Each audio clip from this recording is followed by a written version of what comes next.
Welcome to The Art of Accomplishment, where we explore how deepening connection with ourselves and others leads to creating the life we want with enjoyment and ease. I'm Brett Kistler, and I'm here again with Joe Hudson. Hey, Brett. How's it going? It is going well. So today we wanted to talk about the opposite of trying. And this is a thing that I really love. Is one of my favorite kind of most simple demonstrations that you did when I first met you. And it really just comes into it, like any aspect of our lives, to be able to find where the trying is and what that feels like and what other options are available to us. So I'm really excited to get into this one into more detail. Yeah. The for those of you who haven't been through this with me, somehow or another, it always happens like in early interactions with me. Somebody talks to me about trying. So it's a very simple thing. You can do the exercise at home right now. You just put your two hands together, put them together like they are palms in front of you, like you have a prayer sign that's happening. And then what I ask people to do is I say, try to pull your pinkies apart. And what people do is they actually pull their pinkies apart. And then I say, no, I didn't say pull your pinkies apart. I say, try to pull your pinkies apart. And then the person really puts a lot of effort into pulling the pinkies apart, but doesn't actually pull them apart. So if you're at home, do that right now. See what that's like to really try to pull your pinkies apart, but not do it. And then without thinking for a moment, without using your head at all, take this feeling that you have and then feel the opposite of it. Yeah, as I'm doing that right now, I'm just noticing this separation between efforting and action. Yeah. Yeah, there's also like for me, the main purpose is when you feel that feeling of the opposite of trying, the whole system relaxes. And you could call it maybe allowing or receiving or listening. There's like you're in far more in a flow state, but there's this deep kind of allowing or receiving that happens.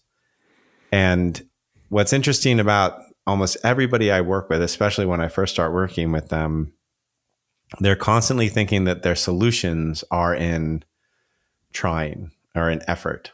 What do I have to do is the question. And oftentimes the answer is it's actually the opposite of the doing. It's the undoing that's important. It's the opposite of the trying. It is the allowing or the receiving that's important. And it's one of those things that is this superpower when you get it. And we almost never consider it as a society. I notice we almost never consider it. And as a society, I notice that we really don't grok the full power of the opposite of trying. And so that's what I was hoping we could talk about today. Yeah, of course. I can't let us get any farther without bringing Yoda into this. Do or do not. There is no try. Right. Yes. Yeah. Yeah. I think I love that saying. I mean, I remember that as a kid and how much it affected me. And there's something, yes, there's like this deep truth of you're either doing something you're not doing, you're not trying, which is a pointer also to the flow. But the thing about flow is that there is a deep receiving in it. There's like if you're in a flow state, there's no trying, but there's also like you're listening. It's more like being a channel, right? The experience is more of being a channel. It's more of receiving and like maybe being a conduit. And that's the thing that isn't in that quote, which I think is an important thing because it allows you to get out of the trying. Like a lot of the times, like somebody is talking about how do I do that? And I'll say something like, how do you drop a hot frying pan? But it still makes no sense to them because it's just like, they're so in that world of like, oh, how do I, and oftentimes like, oh, it's just a receive or allowing that lets it happen. Yeah. Okay. So bringing this beyond sort of the workshop party trick that it is, at like its initial and sort of it's the initial iteration, and where it just kind of feels good. Oh yeah, great. I don't have to try to pull my hands apart. I can just pull them apart. But what about solving my financial crisis or having my partner not abuse me or what other things that we're working with in our lives that just don't feel like not trying is going to resolve. What makes this so fractally applicable and important in our lives? Yeah. So what's interesting to me about it is that there's a time for trying and then there's a time for receiving. And the major issue is not that one is good or one is bad or one is the way and one is not the way. The major issue is that most of the time we don't see the option of not trying. And so there's a really cool Taoist story about this. And the Taoist tradition in general has a tremendous amount about trying and not trying and what they call the way. But I love this story. So a prince comes into a butcher shop and he asks the butcher, "How often do you sharpen your knives?" And the butcher says, I don't sharpen my knives. And the prince is like, "That's ridiculous. Even the best butchers that work at the palace have to sharpen their knives, once a month." And he says, "Oh yeah, no, I don't have to. My knife finds the space between the bone and the meat. And if there's ever an issue, if there's ever a place where it doesn't move through with ease, I just sit there and wait. And it eventually just comes undone." And that's the story of this butcher. And it's this, I think it's a Chuangzi story. And it speaks to it so beautifully. And the other way to say this in more practical terms is this quote, "Letting go doesn't happen by telling yourself to let go. It happens by clearly seeing the pain of holding on. And from here, the mind lets go when it's ready." And so there's no doing in that. And so particularly with psychological pain, there is the work is often in the letting go. It's not in the doing anything. It's not in the trying. It's not in the effort. It's in the receiving. Yeah. Sort of if you allow the pain of holding on, then the natural, your body and your emotions, your soul's natural response is to do something different, drop it. Yeah. Yeah. How do you drop a hot frying pan? You feel it. That's all you have to do is just feel it, and you're going to let go.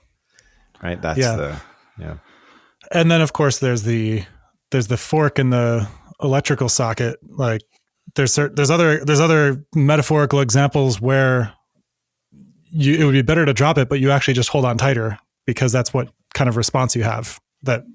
So I feel like I think it'd be valuable to point to some kind of wisdom in that. Like what is the benefit? What had us adapt in such a way that would have us hold on and grip and try?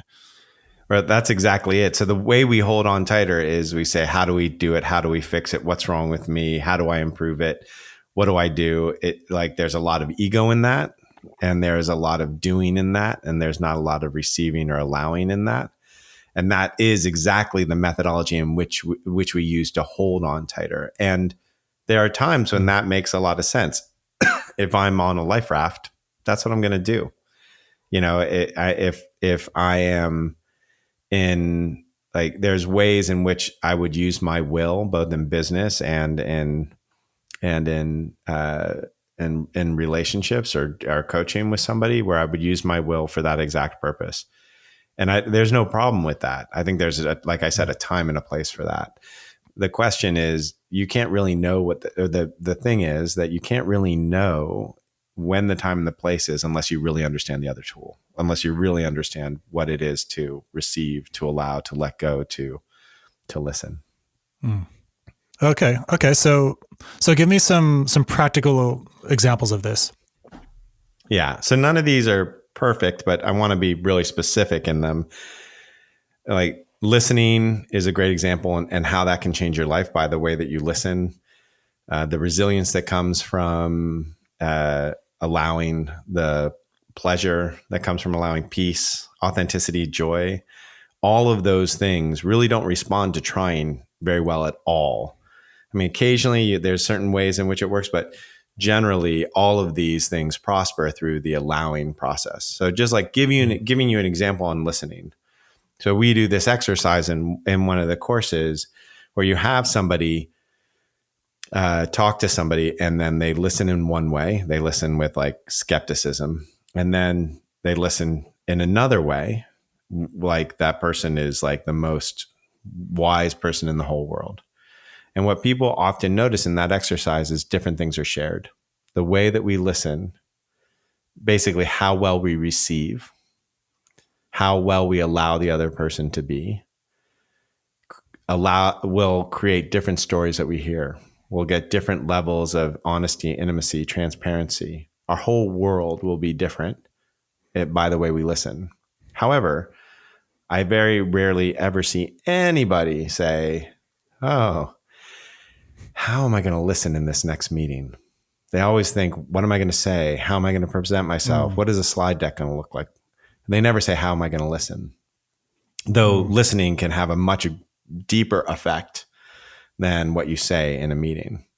And so that's a really great example of how much power you have just in the receiving as compared to the doing. And if you don't believe it, spend one day going around listening to everybody with skepticism, and then take the next day and listen to everybody like they are, the most wise sage speaking to you, and see how your world changes in a day. Yeah.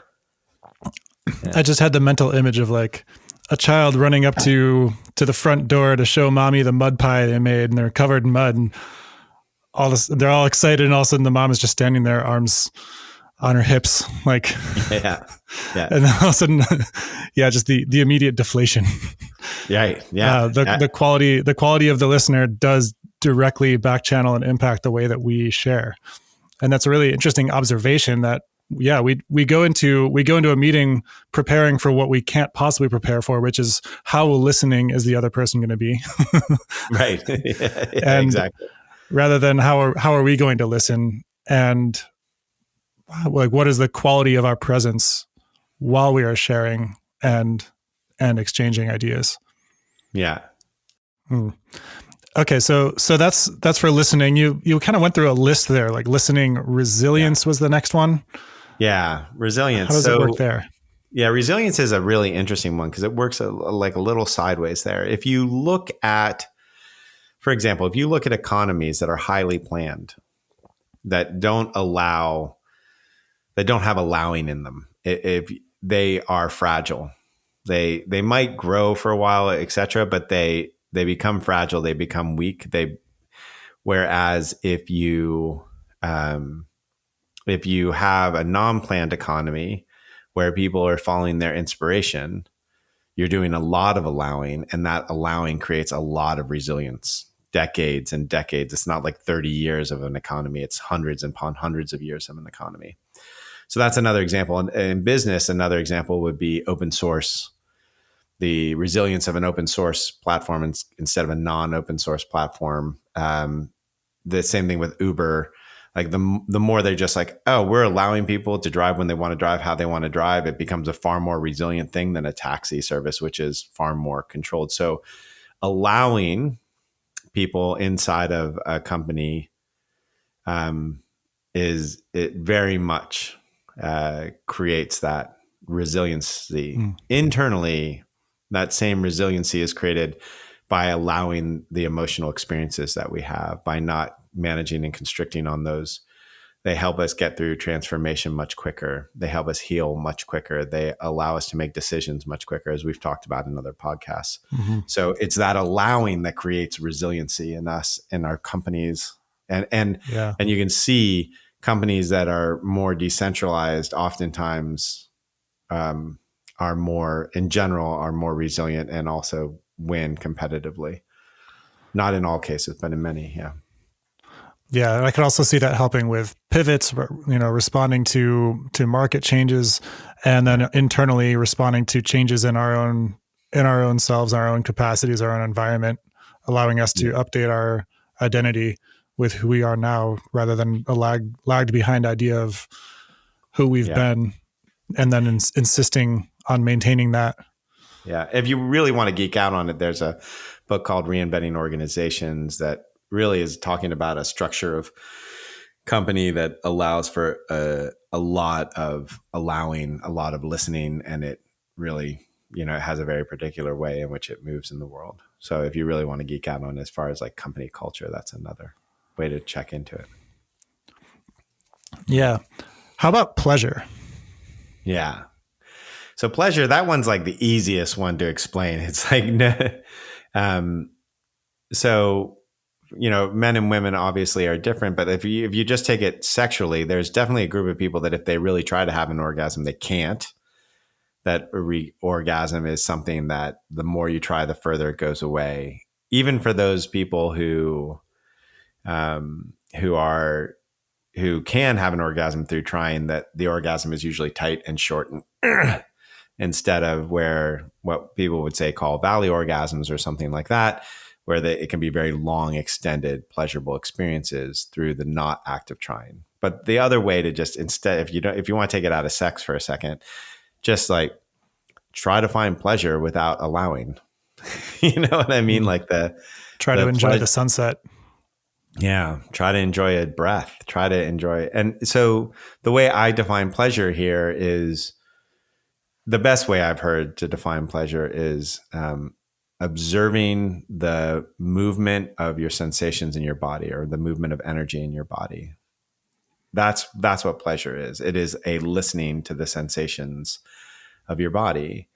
And if you're trying to get there, it just doesn't work. Whereas if you're allowing the pleasure of a breath in, that can be an incredible experience. And if you're trying to have pleasure in a breath in, it's a lot less pleasurable. So, and we have this exercise that, we've done in masterclass where it's like, how do you enjoy? And people find out that enjoyment is the undoing. It's not the doing of things like pleasure is. And so that's such an easy one because everybody can viscerally feel that, Yeah.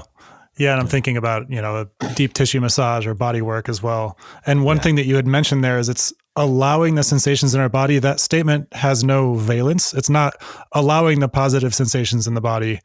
Right. And enduring the negative ones or ignoring the negative ones or suppressing or having there be negative ones in the first place. It's just allowing the sensation in your body, which is, bringing that back into a massage. It's being aware of the movement of sensation in your body. Specifically, the awareness is important. Feeling the movement of it is important as well, just for pleasure. It doesn't have anything to do with the allowing part, but those words are precise on that one. Yeah. Well, allowing is sort of the thing that happens when you're in the opposite of trying. Yeah, exactly. Yeah. Okay. What about on a more psychological or spiritual level, like peace, pleasure? This was sort of in the body. What about just our general orientation towards the world and towards reality? Yeah. I mean, the best way I've ever heard anybody talk about peace is in a war with yourself, you always lose. And so it's really about dropping the war. And that's an undoing. It's not a doing. And trying to force yourself to do something doesn't create peace. Trying to force yourself to eat the right foods and exercise in the right way and meditate the right amount, none of that brings you peace. And people know that because they've been doing it for decades looking for peace, and it doesn't come. Peace actually comes from the allowing, from the receiving of it. And so, and what I notice is that some people try to get to peace in the opposite way by avoiding conflict, but avoiding conflict just creates a war inside yourself. And so that doesn't work either. It is an allowing, it's not an avoidance. And so that's like any moment that you've had in peace, it's been received. It hasn't been something that you have forced yourself into or tried to get into. Yeah. So double clicking on that statement about if you avoid the conflict to keep the peace, you are creating conflict in yourself. Yeah. So example here being if there's something going on with your partner and there's a need that's not being met, and rather than letting that conflict arise, like rather than letting it be there and be like, hey, there's a need that I have that's not being met, and just letting that enter the space between you. Correct. then the conflict between your need and not having it met exists entirely within you. Not Yes. entirely, because it leaks out in all kinds of different ways. Passive aggression. But like those are all then, like downstream effects of the war that's inside yourself. So rather than having it be in yourself, you can just allow that there is conflict. And if you are with it in the way that you just described about being with pleasure, being with the noticing the movement of energy in your body, noticing the movement of energy or emotion in a relationship, noticing the flow of power or disempowerment or needs and wants in a team, yes, then you don't need to be in a war with yourself. And there may be conflict. There may be disagreements. There may be intensity. There will be. Maybe there will be. Yeah, that's right. Yeah. Without that tension, life doesn't exist. We sit in nature and we can feel the peace of nature. And there is tension in every cell around us, every animal, every tree around us. Tension is what creates life. And so there will be. Peace isn't created through lack of tension. It's created through the allowing of it. Yeah. The Buddhists have a saying around this too, which is like that life is painful. You can't avoid that, right? I'm paraphrasing, but life is painful. You can't avoid that, but you don't have to suffer. And it's pointing to the same thing. Yeah. Yeah. So now that you bring nature into this, I'm imagining like a tree sprout growing through the crack in the concrete. And I don't imagine there being any trying occurring there. Right. It's just happening. That's right. And so allowing, that's the thing is people think that trying happens like is required for evolution. But the truth is that evolution happens whether we're trying or not. Growth, movement happens whether we're trying or not. And oftentimes happens quicker, just like it does in a child. There's a lot of not effort in a child and a lot of growth. Yeah. So then what's the relation between trying and tension? If tension exists in all of evolution and all of life, what is the difference between that natural tension and the trying that we're talking about here, that we humans and maybe some other complex nervous systems have evolved as a strategy? Yeah. So again, I'm not trying to say that trying is bad in some complete sense. Like trying is appropriate at some moment. So I just to make sure that it doesn't become a binary situation. But in general, the trying that is ineffective that happens usually happens because we are trying to get out of an experience, right? So the trying is not hugging the cactus; it's trying to get away from the cactus, right? It is the avoidance of it that it typically creates the trying. We're trying to get towards something or away from something rather than allowing it, and that's when the trying becomes counterproductive. If we're embracing the intensity, if we are loving and allowing for the intensity, trying may arise, but it's not in a way that creates suffering. It's not through like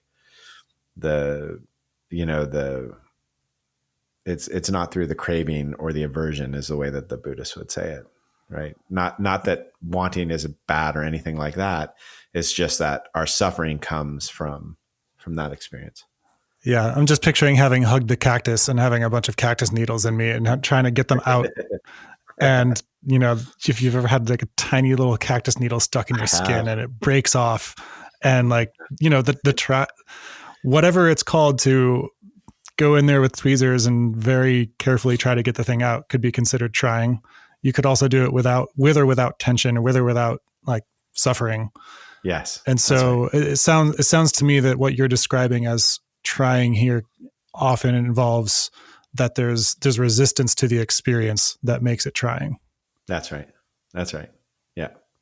It's a great way to say it.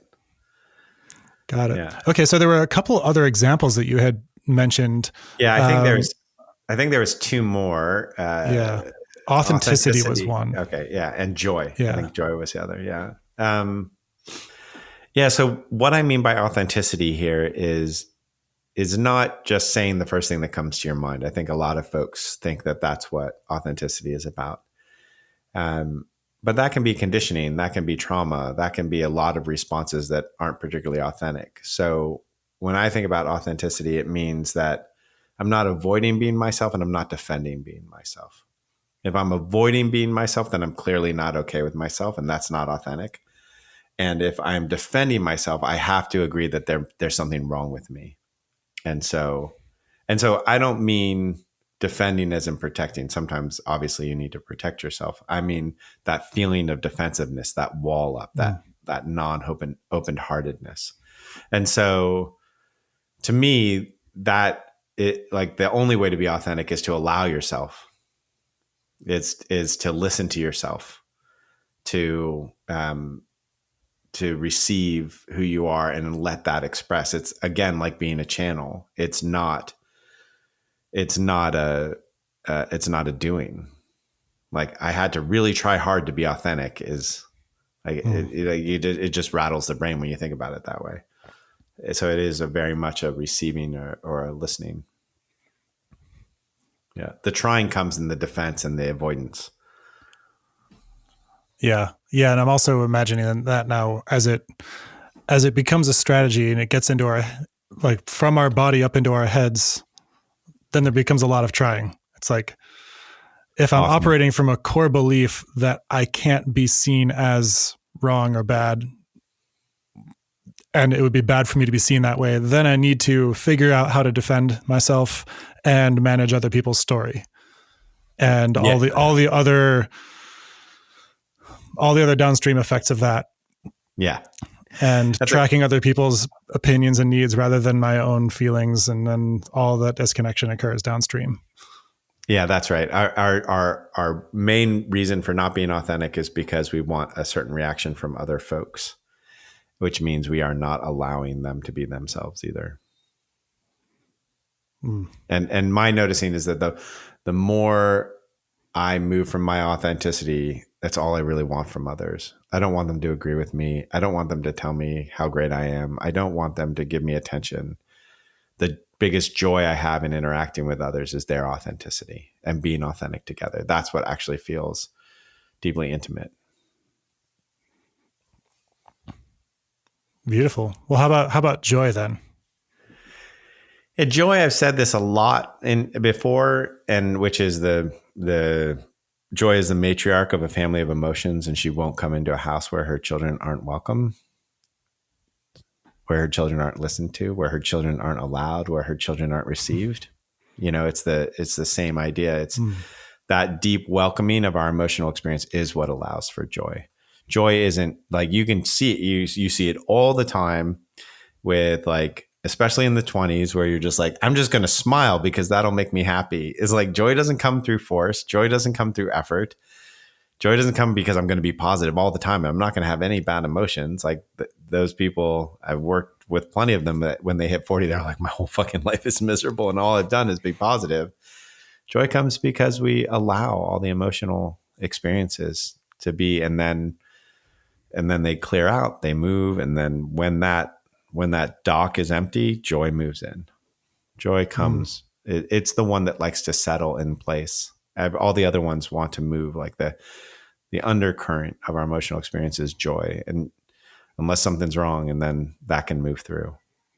Yeah, this has been a really big one for me, even lately, as I've been starting another company, and there's slide decks and there's presentations and there's conversations with people, and we're continuing to do the podcast and preparing for that. And I've been noticing, like, over the past couple of weeks, that there have been times where my joy has been, like, decreased because I'm doing things that I normally would be enjoying, but I'm, like, just not really there. And it's because some part of me is, like, off in the trying of, well, this has to get done this way, that has to get done that way. There's a bunch of moving pieces, and then it gets off a little bit on, like, oh, I'm juggling so much. Right. And just noticing that, it's like, if I notice the absence of joy, then that's a place where I can look, where am I trying right now? Where am I in resistance and not just allowing what's happening? And when that moves, then it's like, oh, great. This thing doesn't need to be perfect. It just needs to be, like, an authentic expression of what I'm doing right now in the time that's available. And like it's an iteration, and we get to come back to all those principles of, being in connection and being in iteration and being, one of my principles from the recent decisions course that I came out with was I'm already free. And so that's another way. Just I notice when I feel like I'm not free because I'm dependent upon how some situation goes, I get to just remember that, and then the trying releases, and then the joy can come back.